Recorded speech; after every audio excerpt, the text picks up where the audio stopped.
चलिए आज आपके मैथ्स का तीसरा चैप्टर अंडरस्टैंडिंग क्वाड्रिलेटरल्स शुरू करते हैं। तो ये क्वाड्रिलेटरल आखिर है क्या? क्वाड्रिलेटरल एक टू डायमेंशनल क्लोज्ड पॉलीगॉन है जिसके चार साइड्स, चार एंगल्स और चार वर्टिसेस है। ओके, बढ़ने से पहले इसके इंपॉर्टेंट टर्म्स समझ लेते हैं। पहला, टू डायमेंशनल। तो किसे कहा जाता है टू डायमेंशनल? अगर आप एक पेपर और एक नोटबुक को कंपेयर करें तो आप नोटिस करेंगे कि पेपर की मोटाई या विड्थ नहीं है जबकि नोटबुक की है।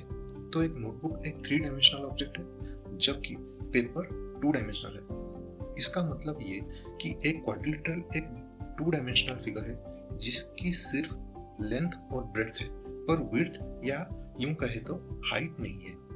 दूसरा, क्लोज्ड फिगर यानी जो हर तरफ से बंद हो या जिसके सभी साइड्स एक दूसरे को एंड टू एंड टच कर रहे हो। तीसरा, पॉलीगन। तो पॉलीगन एक टू डायमेंशनल क्लोज्ड फिगर है जिसके तीन या तीन से ज्यादा साइड्स है।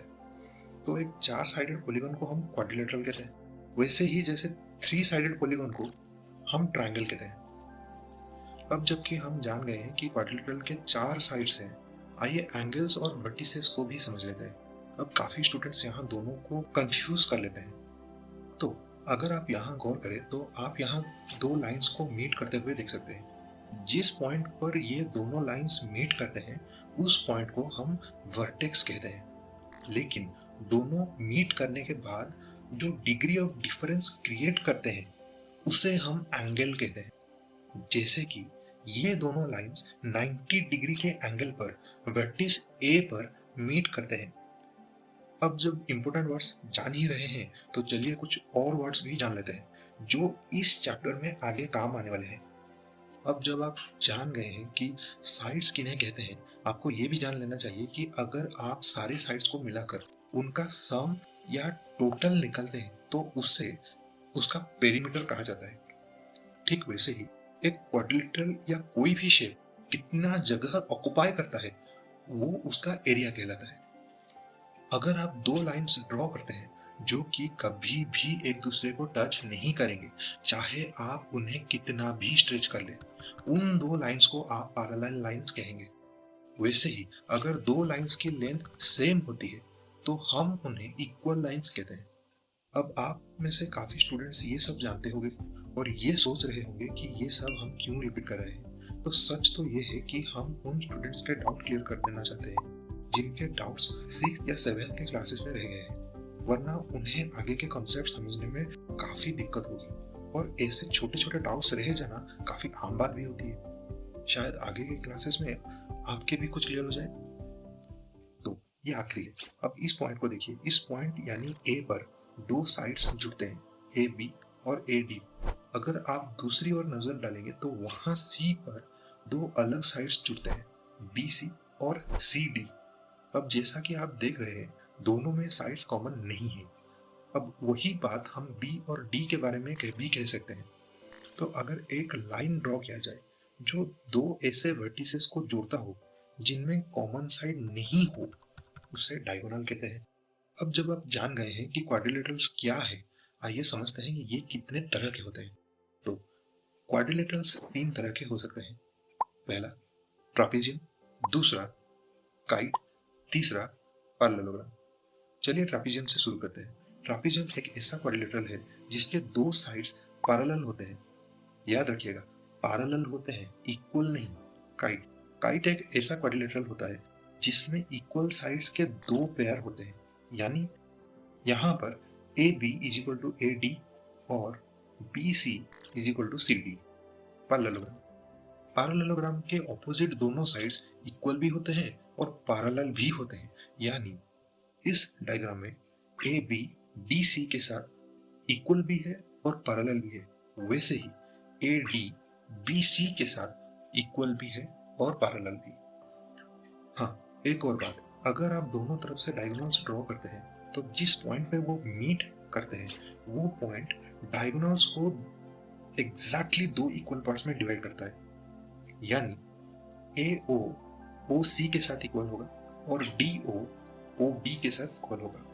तो यहाँ आप ये कह सकते हैं कि दोनों डायगोनल्स एक दूसरे को बाइसेक्ट करते हैं। और पेरीमीटर, एरिया, एंगल ये सब थोड़ी देर बाद देखेंगे। अभी के लिए चलिए थोड़ा आगे बढ़ते हैं।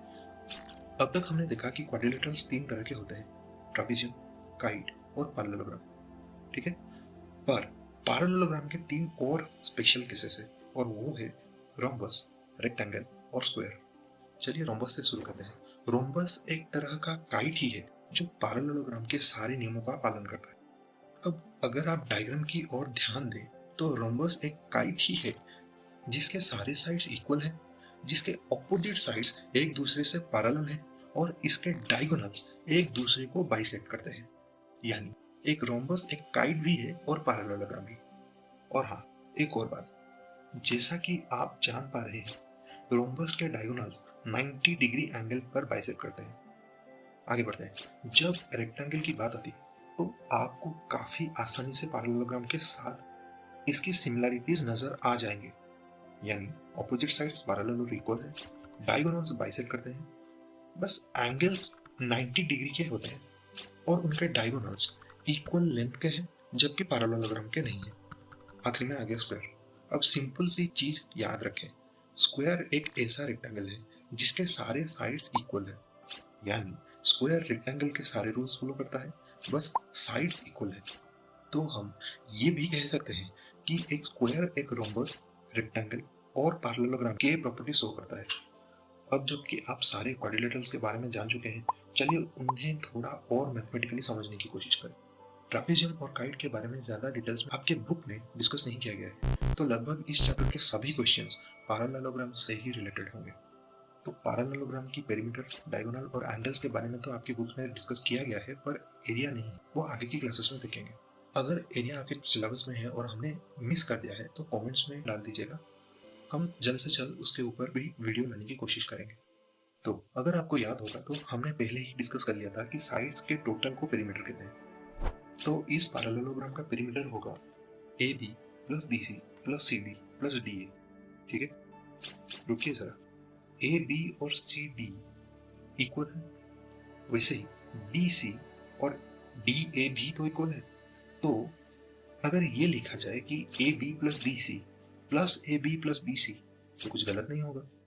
यानी 2ab प्लस 2bc जो हो गया 2 into A B plus B C, 2 को कॉमन ले लिया। अगर ए बी का लेंथ a और बी सी का लेंथ b लिया जाए तो पैरेललोग्राम का perimeter 2 into A plus B हो गया, और ये आ गया पैरेललोग्राम के पेरीमीटर का फॉर्मूला। एंगल्स की बात करते हैं। अगर आप parallelogram A B C D को देखें तो diagonal A C 4 angles create करता है। चलिए इनका नाम एंगल 1, 2, 3, 4 रख लिया जाए। तो यहाँ एंगल 1 एंगल 2 के साथ और एंगल 3 एंगल 4 के साथ इक्वल होगा। अब मुझे पता है कि आपके मन में सवाल आएगा कि ऐसा क्यों होता है।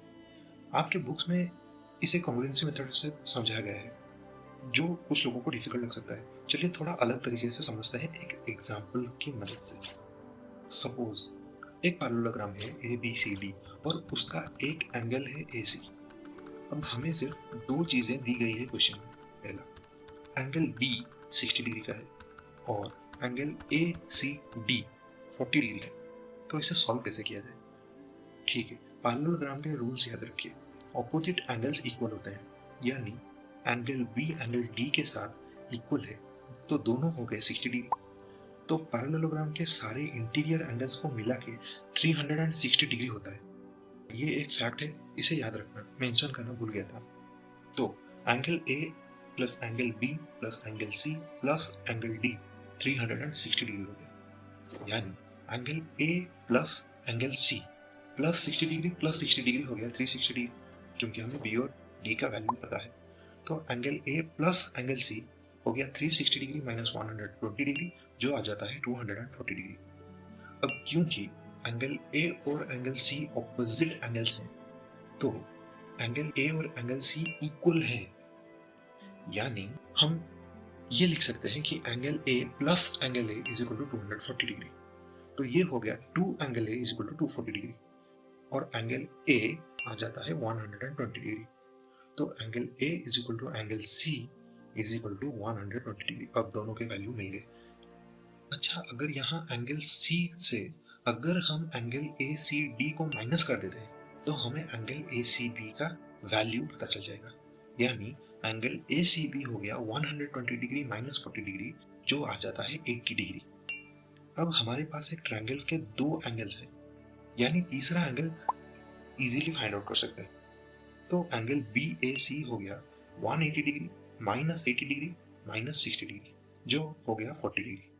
अब हम जानते हैं कि एंगल ए है 120 डिग्री और एंगल बी ए सी आ गया आपका 40 डिग्री, यानी एंगल डी ए सी आ जाएगा 120 डिग्री माइनस 40 डिग्री, जो हो गया 80 डिग्री। तो angle B A C angle A C D के साथ इक्वल हो गया और angle B C A angle D A C के साथ इक्वल हो गया। ये लीजिए, साक्षात प्रमाण हाजिर है। अब जिन्हें कॉन्ग्रुएंसी मेथड से समझ नहीं आया बुक के हिसाब से, ऐसे तो समझ आ गया होगा ना। और एक बात जान लें, अगर कहीं से भी आपके पैरेललोग्राम को एक्सटेंड करेंगे तो दोनों एंगल मिलकर 180 डिग्री ही होंगे और इस एंगल को एक्सटीरियर एंगल कहते हैं और सारे एक्सटीरियर एंगल का सम 360 डिग्री ही होगा, बिल्कुल इंटीरियर एंगल्स की तरह। तो ये रही पैरेललोग्राम की सारी बातें। अब आते हैं रेक्टेंगल पर। रेक्टेंगल का पेरीमीटर का फॉर्मूला पैरेललोग्राम के साथ सेम ही है, यानी 2 × a + b। अब स्क्वायर में सारे साइड्स सेम है, यानी a और b इक्वल होते हैं।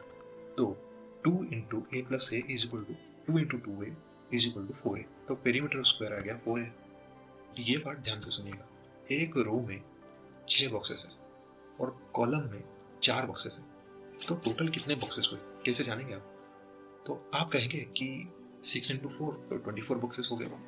बिल्कुल, पर रुकिए एक सेकंड। अगर आपको कहा जाए कि ऊपर के बॉक्सेस 6 सेंटीमीटर लेंथ के हैं और नीचे के 4 सेंटीमीटर के हैं, तो कितना जगह ऑक्युपाई करेंगे? तो आप क्या करेंगे? आप करेंगे 6 × 4 यानी 24 सेंटीमीटर स्क्वायर। ये हो गया रेक्टेंगल का एरिया का फॉर्मूला। तो area of rectangle = L × B यानी लेंथ × ब्रेड्थ। अब स्क्वायर में दोनों सेम ही होते हैं, तो एरिया आ जाएगा A × A यानी A²। ओह, रोम्बस तो रह ही गया। तो ये एक रोम्बस है, ये थोड़ा अजीब सा लग रहा है, इसे घुमा लेते हैं। ये तो पूरा पैरेललोग्राम बन गया, बस इसके सारे साइड्स सेम है, जो कि पैरेललोग्राम में नहीं होता। कितना सिंपल हो गया। इसका मतलब ये है कि इस पर पैरेललोग्राम के सारे फॉर्मूला अप्लाई हो जाएंगे, इसमें कोई दिक्कत नहीं होगी। हाँ, डायगोनल्स एंगल्स को बाइसेक्ट करते हैं, जो कि पैरेललोग्राम में नहीं होता। पैरेललोग्राम में याद कीजिए, मैंने कहा था कि ऑपोजिट एंगल्स इक्वल होते हैं, याद है ना? एंगल 1, एंगल 2, एंगल 3, एंगल 4, बस। तो यहीं पे आपके क्वाड्रिलेटरल्स की अंडरस्टैंडिंग को खत्म करते हैं। वीडियो पसंद आया हो तो प्लीज सब्सक्राइब करें, ताकि आप मोटिवेटेड रहें और हम मोटिवेटेड रहें। हम मिलते हैं आपसे अगली वीडियो में। Stay tuned, stay subscribe.